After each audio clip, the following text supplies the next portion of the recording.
Assalamualaikum warahmatullahi wabarakatuh. Pada kesempatan ini kita akan membahas cara docking menggunakan aplikasi Autodock.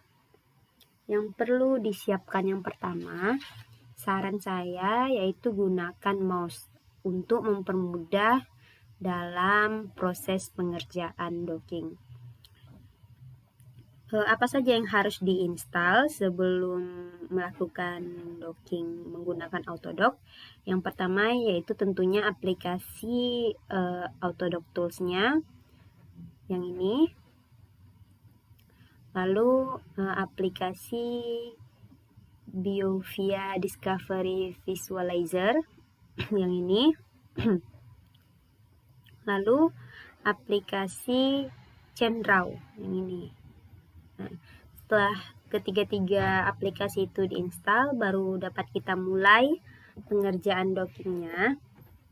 Jadi tahap-tahap pengerjaan docking itu yang pertama preparasi proteinnya dulu, lalu yang kedua preparasi ligannya, yang ketiga baru proses dockingnya.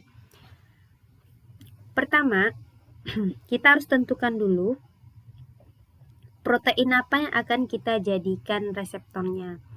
Nah, untuk mengetahui protein apa yang akan kita gunakan nantinya, itu dapat diperoleh melalui studi literatur. Jadi dicari melalui jurnal-jurnal atau penelitian yang telah dikerjakan sebelumnya gitu.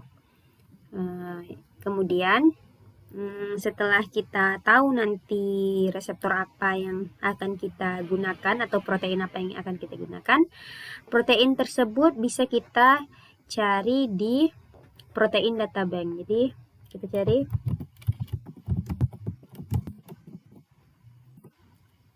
nah ini diklik akan muncul seperti ini. Lalu misalnya sekarang kita ingin coba latihan menggunakan reseptor atau protein dengan kode 3PRT, di mana ini adalah reseptor untuk anti breast cancer atau anti kanker payudara. Jadi ini reseptornya.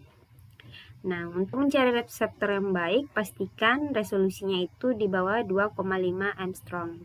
Nah, jadi ini 1,9, berarti ini bagus, jadi bisa digunakan untuk reseptor nantinya. Kemudian di download ini proteinnya, klik ini, lalu klik PDB format, lalu diklik PDB format. Nah, nanti akan terdownload seperti ini. Kemudian setelah kita dapatkan protein atau reseptornya, baru kita nanti akan melakukan pemisahan atau kita lakukan redockingnya dulu terhadap protein dengan ligannya. Jadi protein yang kita ambil sebagai nanti akan kita gunakan untuk reseptor ini adalah dalam bentuk kompleks dia. Jadi terikat antara ligan dengan proteinnya. Jadi kita pisahkan dulu dan kita coba docking ulang atau redocking. Nah, jadi apabila nanti hasil RMSD-nya tuh di bawah dari 2, berarti parameter yang kita gunakan ketika redocking itu bisa kita gunakan lagi untuk parameter docking senyawa uji yang akan kita ujikan dalam docking ini gitu. Jadi perlu kita redocking terlebih dahulu. Jadi kita harus pisahkan dulu langkah-langkahnya. Yang pertama setelah kita download ini, yang pertama kita buka ini Discovery Studio-nya.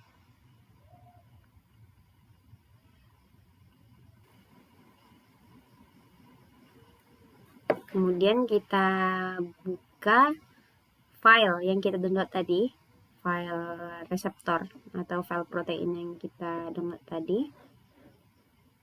Ini.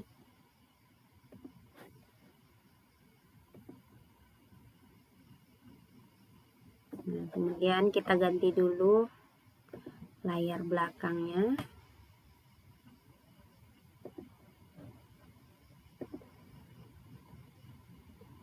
Nah, jadi warna putih.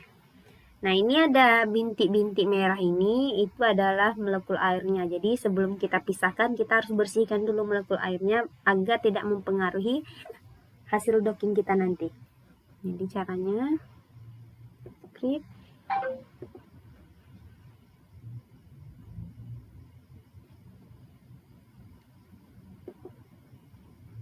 Nah, setelah dia kuning berarti dia sudah terseleksi. Baru bisa kita tekan tombol delete di keyboard kita. Nah, untuk memastikan apakah dia sudah bersih, nah kita dapat zoom dengan scroll saja mouse kita. Nah, itu kegunaan mouse, dan untuk memutarnya bisa klik kanan lalu digerakkan saja mouse-nya. Nah, pastikan tidak ada molekul air lagi. Nah, setelah bersih molekul airnya,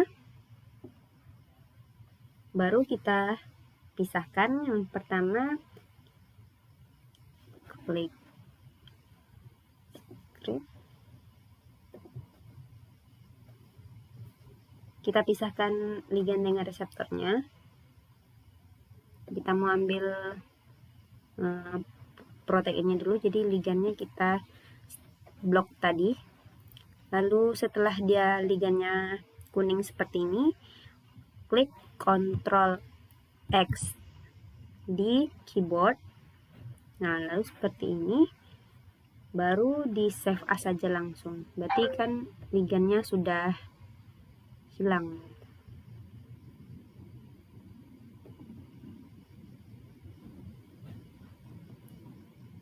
Kita save di sini.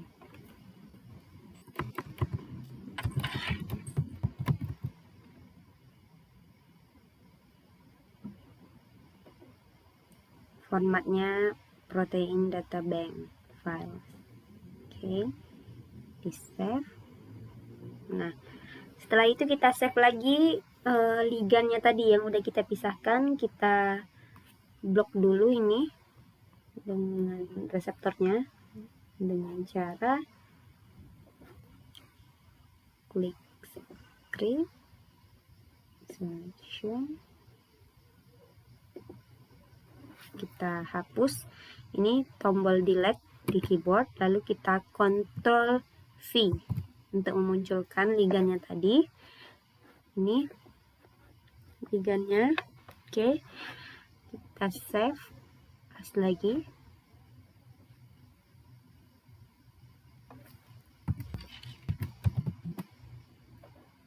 Jangan lupa ubah tipe filenya jadi protein data bank, lalu di save. Nah, setelah itu ini bisa di close dulu.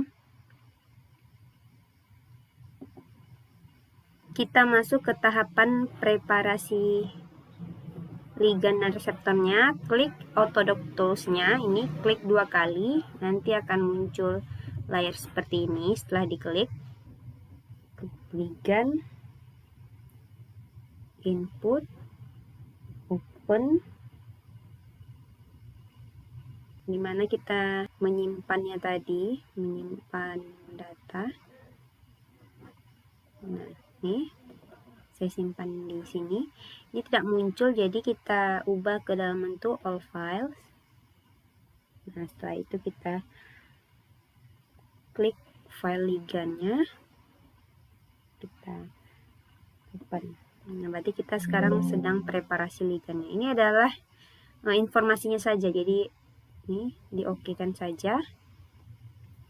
Lalu langkah selanjutnya, klik ligan, input, choose, terus diklik ligannya ini, terus di select molekul, lalu ligan lagi, torsion tree, detect good. Nah, ada muncul bulat seperti ini. Lalu dilanjutkan ke langkah selanjutnya, klik ligan, torsion tree, choose torsion.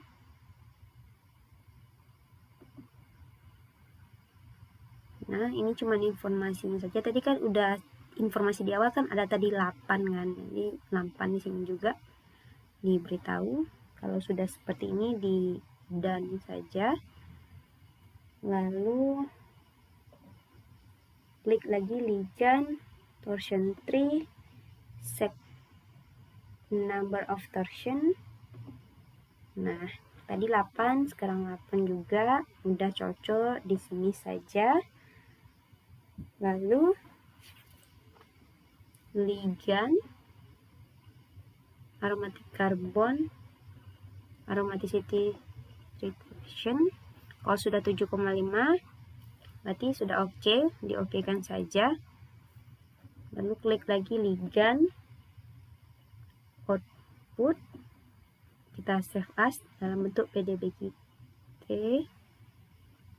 Nah, save-nya harus di folder yang sama, tidak boleh di dalam satu folder yang sama, tidak boleh di luar-luar folder. Jadi dimana dari awal di situ simpannya lagi. Jadi ya kita ubah ke namanya jadi ligan PDBQT. Oke, di save. Sudah. Ini kan udah tadi preparasi ligan. Sekarang kita preparasi reseptornya. Jadi ligannya dihapus dulu dengan cara edit, delete all molecules, continue. Oke, udah dihapus. Kita buka lagi file reseptornya. Jadi file molekul, klik file kita di mana tadi kita simpan. Ini reseptor, diklik reseptornya, terus di open. Oke, ini reseptornya. Terus kita mulai di edit, tambahkan dulu hidrogennya, terus klik polar only yang ini, diklik. Oke, lalu di oke. Nah, muncul putih-putih. Lalu dilanjut tahap selanjutnya, edit, charge, add common charge. Oke, ini hanya informasi saja, di oke kan. Terus di grid, ini adalah salah satu tahap pentingnya. Nanti ada yang perlu disimpan parameternya. Choose, klik reseptor,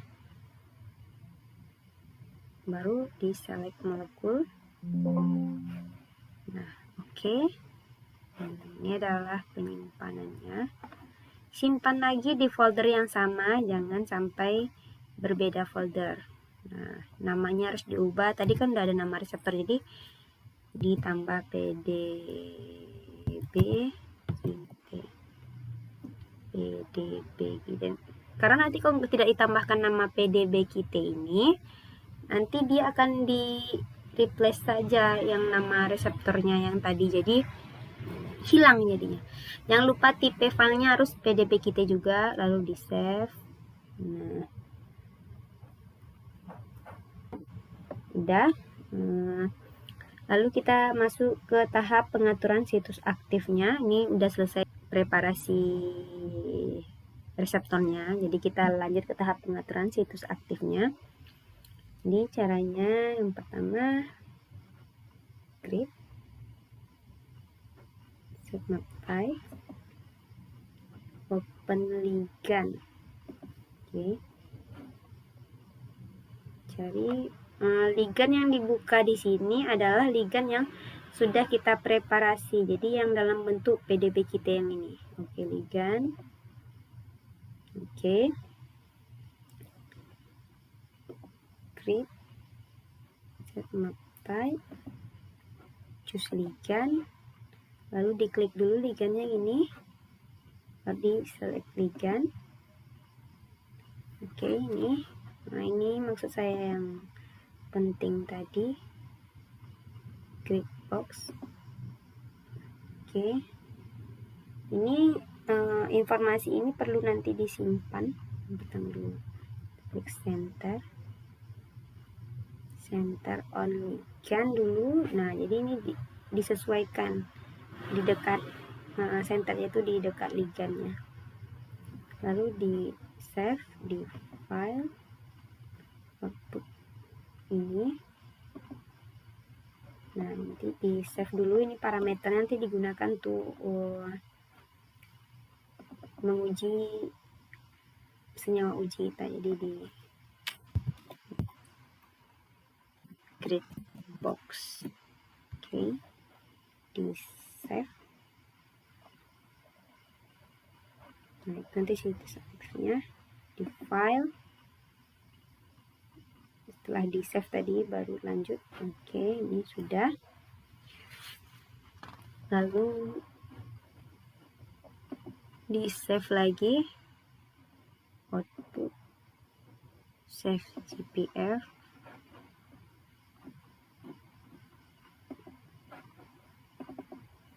Nah, ini filenya terserah mau ngasih nama apa, tapi di sini saya kasih namanya doc karena ini akan digunakan nanti untuk codingnya, kode untuk coding dockingnya itu. Jadi saya kasih nama ini doc GPF karena formatnya dalam bentuk GPF. Saya kasih nama GPF atau GPF. Di save. Nah, lalu lanjut ke parameter dockingnya, yaitu docking makromolekul set rigid file, terus di open file reseptornya. Oke, open. Reseptornya yang dibuka adalah reseptor dalam bentuk format PDB-QT. Lanjut docking ligand, choose, diklik ligandnya, lalu select ligand. Nah, ini cuma informasi, di accept. Lanjut docking, search parameter, pakai genetic algoritma. Nah, jadi ini. Jadi di sini kan yang perlu diubah untuk nanti run yang sebenarnya, atau jika teman-teman sekalian mau redocking atau mau menguji atau mau mendocking senyawa uji, number of GA ini minimal 100 run. Jadi runnya harus 100. Jadi, karena di sini kita cuma latihan atau saya cuma ngasih contoh biar cepat prosesnya, saya 10 saja runnya. Tapi kalau teman-teman di rumah prakteknya harus minimal 100 karena itu standar untuk nanti bisa dipublish di jurnal. Jadi 100. Terus maximum number of evals-nya ini 5 juta. Di sini kan 2.500.000. Jadi saya ganti, kalau ini nggak apa-apa, saya ganti aja 5 juta. Tapi saya cuma runnya 10 kali. Jadi ingat teman-teman di rumah harus bikin ini 100, yang ini 100. Jadi udah ditukar, cuman dua ini harus perlu ditukar, number of GA runs-nya sama maximum number of evals-nya. Di rumah teman harus bikin ini, yang number of GA ini harus 100, yang maksimumnya harus 5 juta. Karena saya contoh, jadi saya cuma tulis ini runnya cuma sampai 10. Lalu setelah diubah baru di accept. Kemudian docking parameter. Oke, accept. Disimpan docking output lambatkan. Jadi disimpan, ingat harus dalam file yang sama. Ini. Jadi saya kasih nama karena ini dalam bentuk filenya DPF, jadi saya akan kasih nama doc DPF. PDF. Nah, harus dikasih di PDF-nya sesuai nama filenya agar tidak terreplace tadi yang udah kita simpan nama doc yang sama. Jadi ini akan berguna kode ini untuk kode docking nanti ya, coding dockingnya. Oke, di save. Nah, setelah itu close.